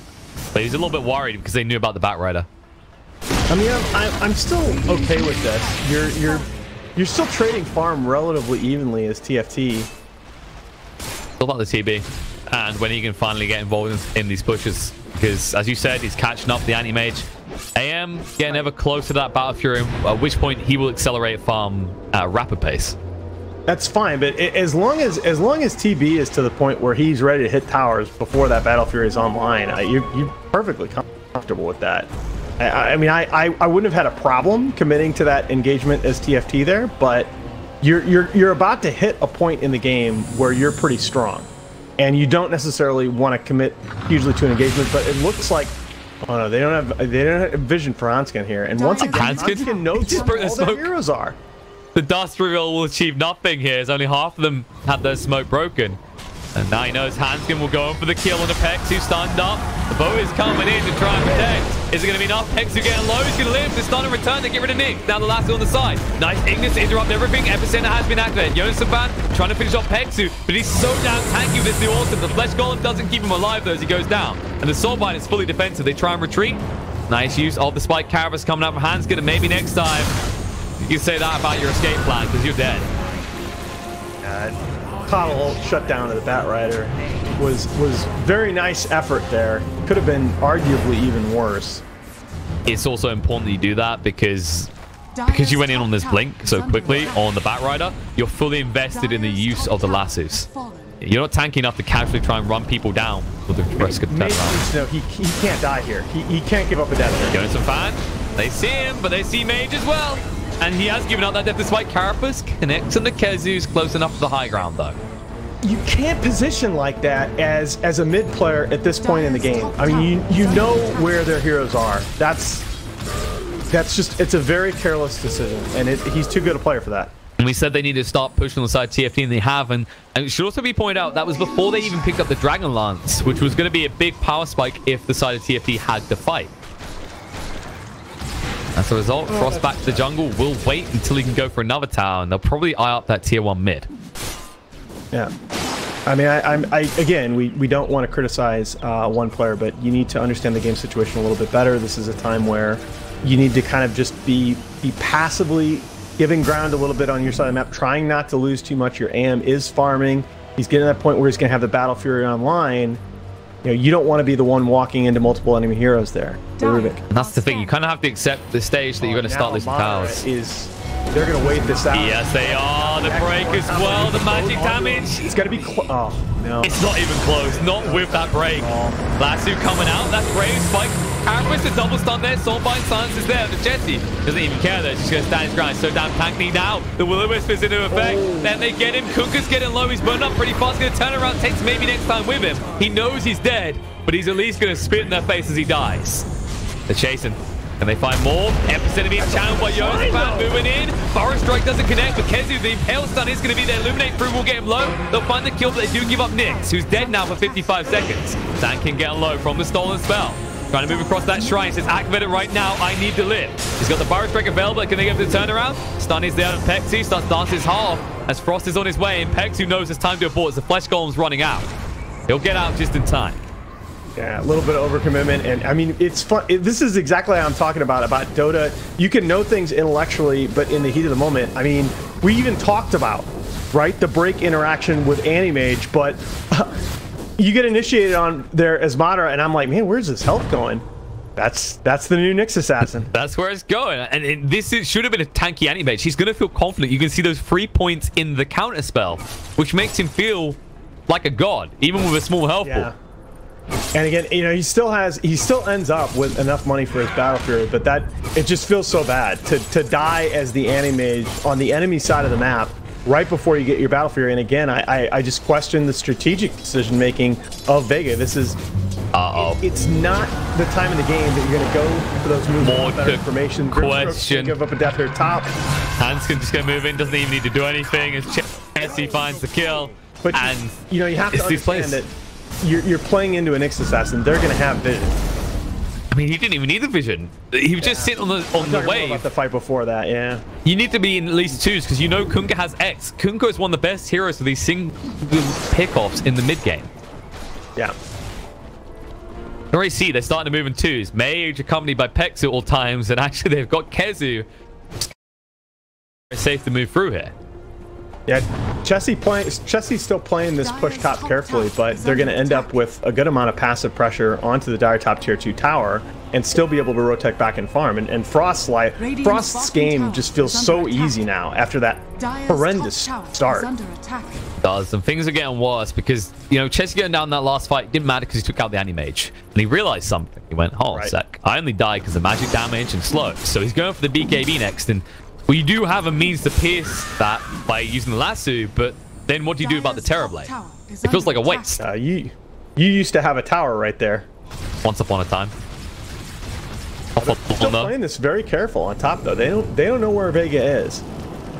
Well, they might realize that with the treacle of fire and the trees that are crumbling. But Kezu's very careful not to give that away. So they finally realize the creeps run by. Radiant's middle tower is under Looks like Mage has got the blink now, by the way. The difference between the two teams in the last couple of minutes is just really illustrated by their positioning on these pushes. Vega playing extremely aggressively compared to TFT. TFT, they've paused that fort, Nyx.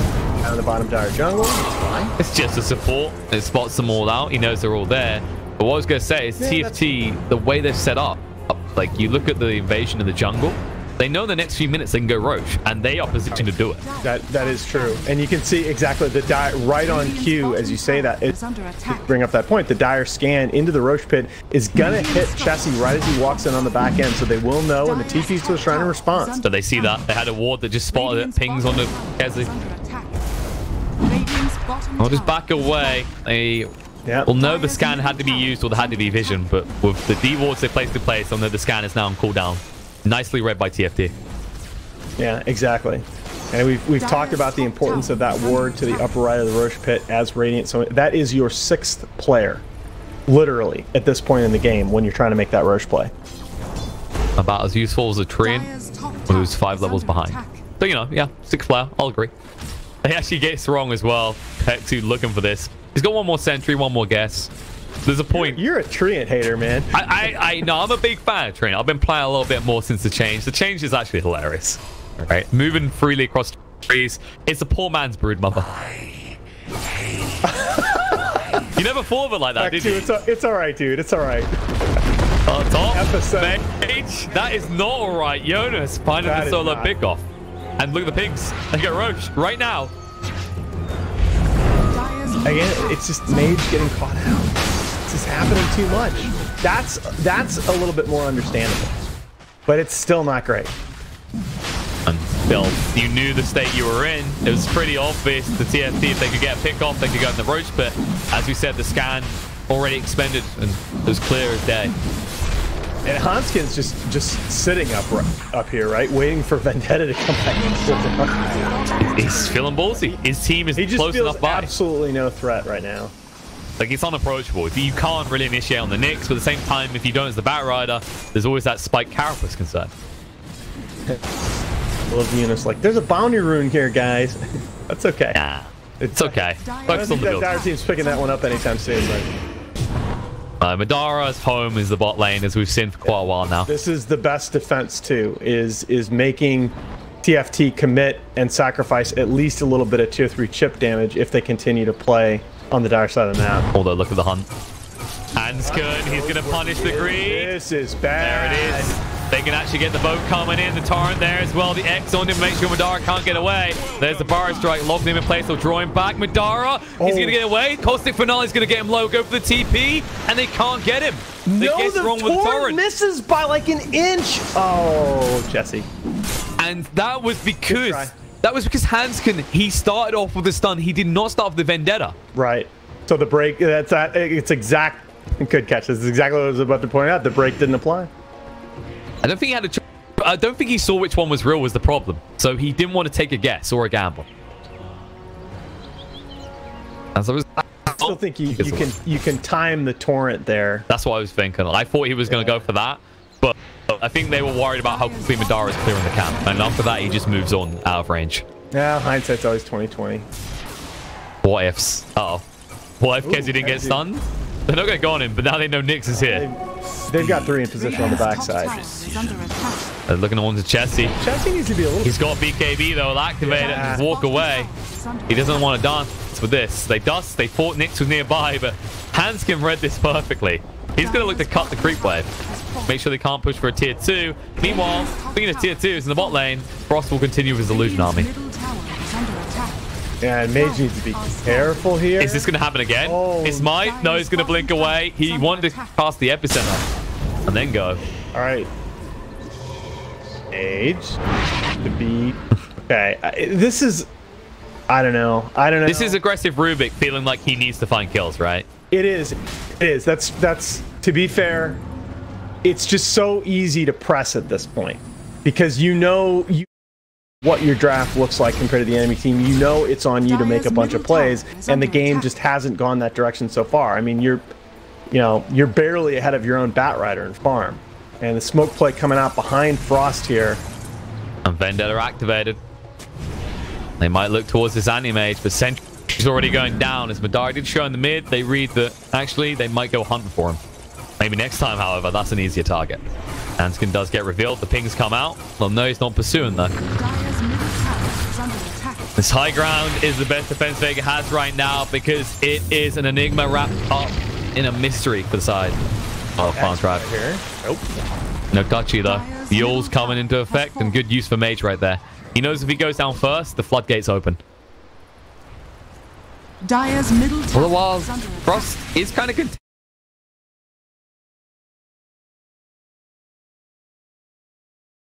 He doesn't even feel like he needs to BKB this game. Yeah, and despite AM having all this room on the bottom part of the map, you know, the other 4 heroes of Vega really aren't farming. So TB is willing to concede a little bit of a gold advantage to AM as long as he's the only hero that you have to account for. And to be fair, he's got his... He's making decent progress, right? He's going to have his Abyssal up at a pretty good time. Yeah, he can't go for the evasion-based build. He has to be active. I think that does kind of put in a little bit of pressure on him to start fight. Like, as soon as he's got that basher up, he needs to look for engagements. I think he's at the point where he has to seriously start thinking about, you know, do I need to also farm a BKB? We did see that in the last anti-mage game. It wasn't a bad idea per se. But when you look at this type of game and you think about the damage Terrorblade does, physical is probably a bigger concern right now. Yeah, but you got a lot of disable on Vega that can catch you. It's true. When you think about the number of things you have to play around, and there's so much AoE as the anti-mage coming out in the team fight of TFT. I feel like he just needs health more than anything. The bash is going to give him a little bit, but he's just vulnerable from that perspective, right? We talk about the magic damage. If you get BKB, it's a Terrorblade, and you aren't going to engage into him in a Metamorphosis form. The other thing in this equation is that with the Shadow Blade coming out from Kunkka, these pick-off plays of TFT are just that much scarier. Aegis reclaimed. TFT need to think twice about how they approach this. They'll leave the illusions to continue chipping the tower. In fact, they might even get the tower. Frost needs to get the Soulbind coming out. The jump in, the last deal to do. The Eagles disrupted. The boat already following through. Chesty with the BKB action. The Torrent play is huge. The epicenter through. Chesty's going to go down as well. Mage already dead with the buyback. Triple kill for the Sagging. Ultra kill. Ultra kill for Jonas. Jonas so on point here. And that will just open the gates to the base for the side of TFT. He's just destroying. Anti-Mage did get the Constellation Prize in the bot though as he pushed there. Buyback's coming out from Vega because they can't allow this to stand. Frost still has the Sunder, so they're going to respect it on both sides. Oh, man. But look at... You get pushed back. That's a huge net win for Vega. Absolutely. Madara didn't come back to fight, but he did fight with buildings. And their range racks might go down as well. Disappointment. I am a little bit surprised that TFT didn't commit for that. I mean, it's a beautiful combo by Unison Fun, but at the end of the day, it does nothing. I mean, that bottom racks and potentially the full lane here, it gives Madara so much. Speaking of Madara, oh my God. No! Well, it's fine. That's it next, but he's gonna get the shrine because of it. Yeah, you just watched him casually walk by and then turn around with the Abyssal like that. Now is when this whole creep-cutting AM becomes just impossibly annoying, because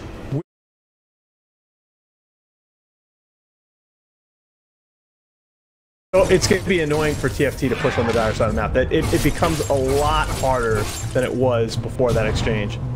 Yep, you can already see it. TFT just being very defensive here, trying to shove out lanes because this is anti-Mage's game now. Madara, well, he tried to deliver last game, but this is a hero that feels a lot more comfortable in the current draft. And now Latu jump in on the Kunkka. He has to use the boat just getting Soulbinds there. Now he's trying to go with the Torrent that was stolen. Splitting them up. BKB coming through. The boat finally going to be there. They're down to half HP on a lot of heroes. But they just split and they dodge out the stolen boat coming in. Chesty in full retreat. The Shadow Blade trying to get away. Hanskin on the side. They reveal him. He can't move away. Epicenter from Johansson Van going in now. The Burst Strike connected on 3. Gets to. Now the Ignis is going to be there. Animation combo. Blinks away. Will make his escape. But Mage won't be so lucky. It's a 3-for-1. As TFT, they turn it around. Just a little bit too big in the britches there from Vega Squadron. You took a big strategic win, but you are still much weaker in these engagements. And if Madara gets picked off here, oh boy, nice read on the offensive blink there down to the river low ground. Now Frost moving in. He's Metamorphosis going for about another 20. He knows he can at least get these melee racks, especially since they committed some buybacks last time they were in the base. And Madara is not in a position to split push this time around. No pesky tricks from this anti-mage. Dire's top base has fallen. EFT likely to back off now that Metamorphosis is down and anti-mage is back in the base though. In fact, they've only got 3 heroes here. They're committing. Oh no. They want this without mage up. They're feeling pretty confident. They knew he used buyback last time. It's a good risk because they know how annoying those pushes are going to be. Slowly, boat coming in just to make sure they're protected. Chessie with the BKB. He can TP out if he wants. He'll go for it. The Mana Void could go pop on. But Chessie, no, he doesn't get out. They're stuck here. Sandking can't get out. Even if he's out of mana, Sandking out alive. Chessie forced to fight. Going to get Pexu low. Pexu says, ooh, jewelry on the way out. But they actually have to turn around and deal with the illusions that got the melee racks. It's worthwhile for TFT. Absolutely. That's what I was just going to say. I think that's absolutely the right read. You get full lane top, you get melee racks mid, and you know that those pushes are going to be so annoying with the AM. I think you have to maximize the impact of that one fight. Dire's top and the counter hold should be fine here. You're going to concede this tier 2 tower. I'm not even completely sure they can force the buybacks. They're worried about Nyx. They know he's around. They don't want to risk the turnaround potentially. And the other thing I was going to say, the big buffer they have, you already see Vega go for the pit, and for good reason, because the steal that Mage got his hands on, he's got the boat. Sure. You know, and Radiant knows what's going on. They throw the stand just to confirm, but I don't think they should try and contest her. No, they can see the eggs, they can see the cheese, because Terrorblade can still potentially fight against this, even if you give 2 lives to Animage. And this is great, okay? Both teams are doing what they need to do to give themselves a chance to win the game from this scenario, right? You know, AM knows he's going to get the Aegis. He's going to buy out for that BKB, and he's not unkillable in this next fight. Wait, has he got the B? Yeah, he actually played it. Yeah, on the courier, it's coming to him. All right, I was gonna say I wasn't sure because I was looking at this guy. I was like, what is he committed to? But you just look at his farm; it's really starting to spike up now. Right, he is going to put a lot of pressure here on TFT. Give them a chance to make the mistake. Also, again, never close that level 25. At which stage, likely to see the Mana Void cooldown again. And Hanskin on the move. Needs to be careful here. Pings come out, the move forward, Power Strike connects on the right, and now the missile turnaround. They drop the Ignis, but no, boat through. He doesn't care. Madara with the BKB fighting up against this. We'll be able to get the kill on the Nyx. And now Frost trying to move across. Madara and half HP. Lassu's there. But Jonathan fan, he can't do anything right now. He's got the Power Strike. Will stand up onto the back rider. They're trying to go to Animate, force back a little bit. Trying to finish off the Sand King. Needs the final touch. They'll find it. And now they'll find it on the digital. They get rid of Nyx. The buybacks come out. And that's a dieback from the Nyx assassin. Frost trying to fight. Madara stands his ground here. Out of mana on the Terrorblade though. They pop the Aegis. Can they pop him twice? Yule's onto the Kunkka means no torrent when he comes up. And Terrorblade almost out of HP. They're going to move forward. Yule's going to be there. Madara fighting up against Kunkka. Now there's the Power Strike through the epicenter. Animates get a lot of HP. They start up. They'll move away. Kezu just kind of out. Will look to go down here. But Madara does not fall. He might look to re-engage. For the Sunder at the very end. He would have had a chance. That's the catch of the Animate, and now hanging around a little bit too long. Grimstone might go down Madara, moving across. He wants to engage. He's no missile, but he gets the bash. X, they're connected. They can maybe go for this. The torrent's going to be there. Johnson Fan does have the forest. Oh, no. Animate, what are you doing? Wow, he has just very fortunate with the tower bounties and some of the kills happening there. He is just 20 gold surplus on his buyback, so he can stop the pushes that come. If he had died without buyback there, oh goodness. The good news is, of course, they got rid of that Terrorblade, because if he wasn't dead right now, this would look catastrophic for Vega. The consolation prize is the bot lane, where the ranged racks did get finished off by the creeps. But that is a small consolation prize, considering you had the Aegis, you had the cheese. Yeah, and I think they had that fight set up decently well. Frost spent a lot of that time. He was meted up on the right side of that fight.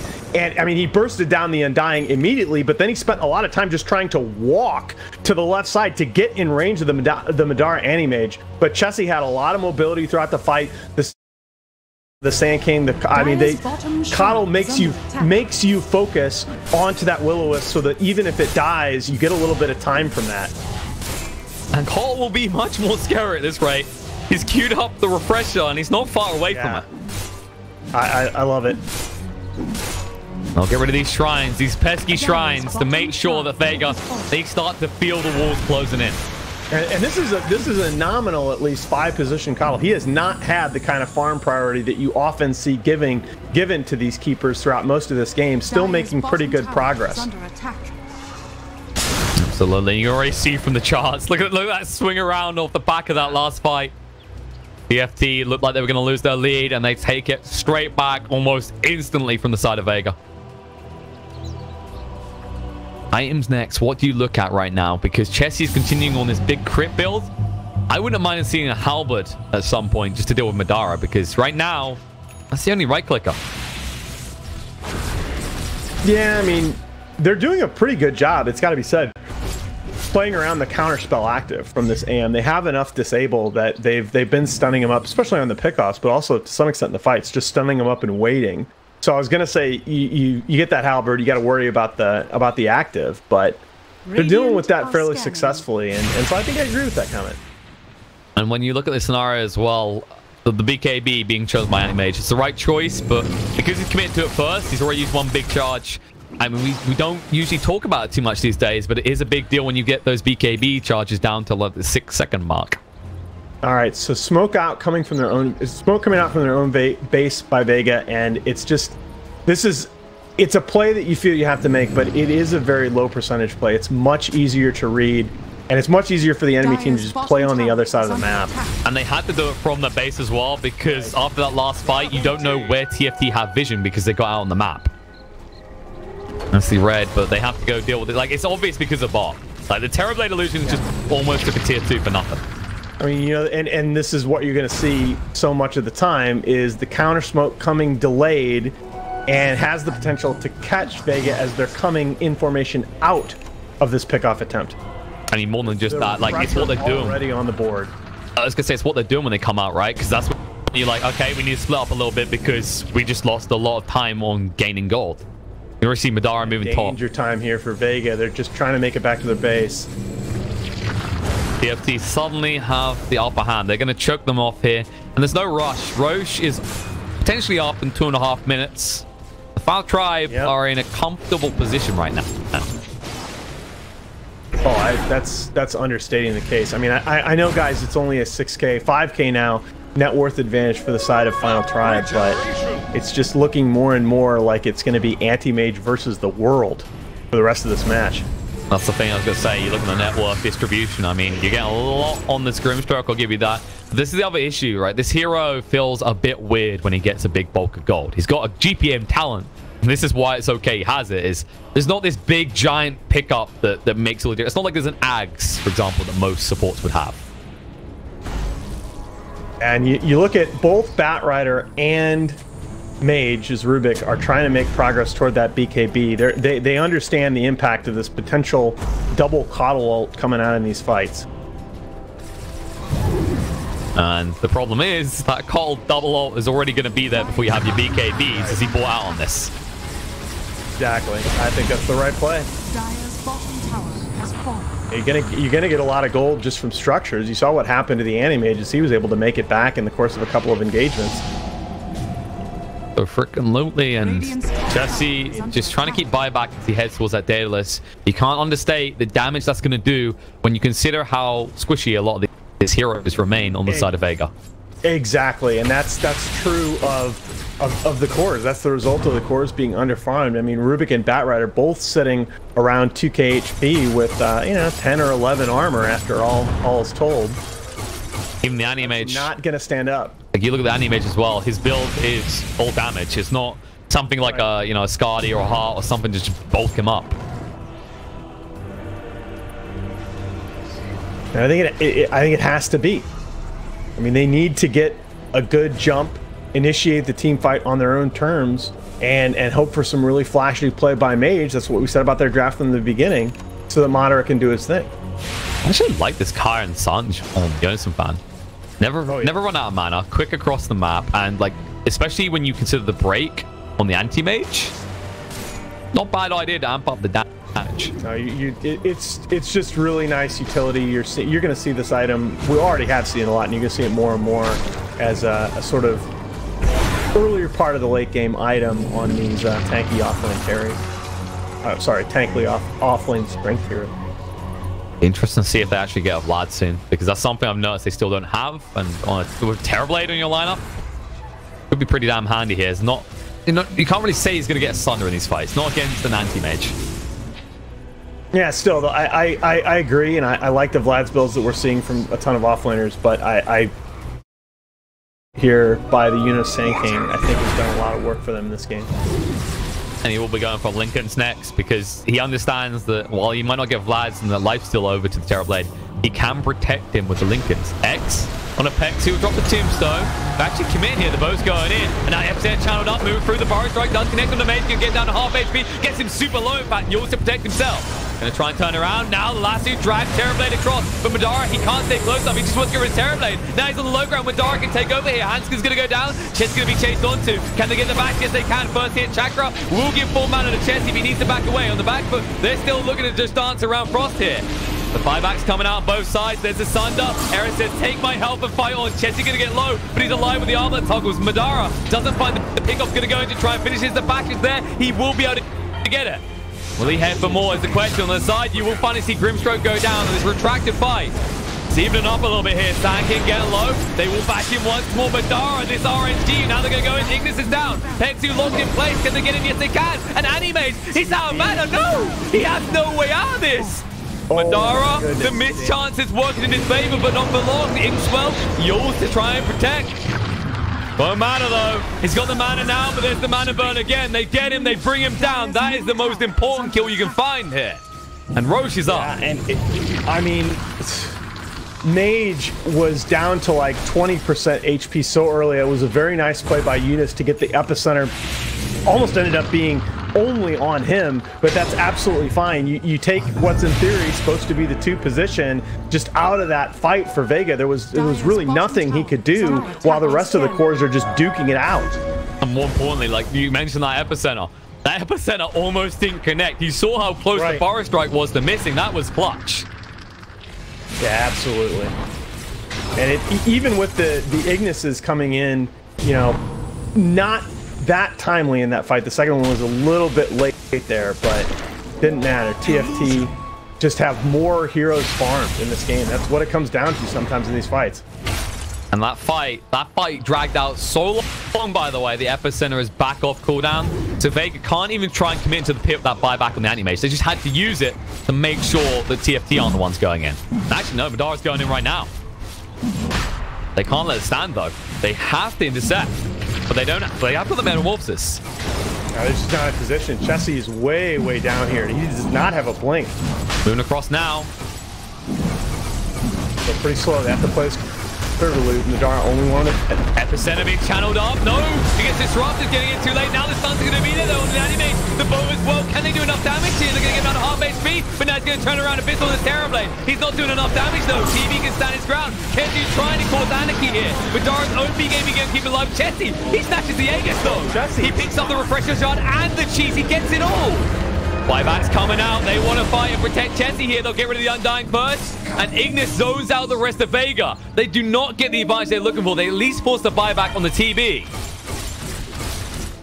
But immediately back to base. That wasn't what they were hoping for. Vega, they will survive. But they are now back to their base again because they needed that Aegis badly for the anti-mage who brought back. It may not be what you were looking for, but it's not a total disaster. You're going to have one difficult hold ahead of you. One very difficult. Oh, they're going to force the action. This is a DD. It's a DD on the Terrorblade. Come on, Ice Frog. Metamorphosis, everything ready to go. They'll move in right now and straight away going to the back right of the boat coming in. Time with the stun, trying to move away. Scotty slows him down though. Animate. He needs to do something soon because he's already lost both Mage and Kezu who have to buy back. And look at the backstab. He needs to pick off right now. He's going to go in. Can he do anything here? There's the Abyss coming in effect. But look, protect with the Chakra. Can they actually lock him down? Yes. Terrorblade is gone. And Sand King next on the hit list. They have no buybacks on both of them. Chetty, no. The bash. He doesn't get out. And they will find him slowly but surely on the side. Hans can find as well the buyback out from Kunkka just to shove out bot. Because they have to just lock all the doors. Because now Vega can push towards your base. And they'll even find error on the side. Yeah, I was just going to say that Vega not entirely unhappy with the outcome of that road fight simply because you burn the buybacks on the side of TFT. Now you can get some things done on the map, knowing that the Terrorblade, Sand King, and Nyx Assassin are off map for 90 seconds. And this really does come down to Madara taking that magic resistance. You see them every time. They do no damage to him whatsoever. You know, it's a very big deal that they still have this tier 2 top. It's gonna force Vega, if they want to end the game here, they've got to commit right to the tier 4s, and you're seeing that from Modern. And Argo's in. Abyssal's going to be there. The Shadow Blade just in time from Chessie as he fades.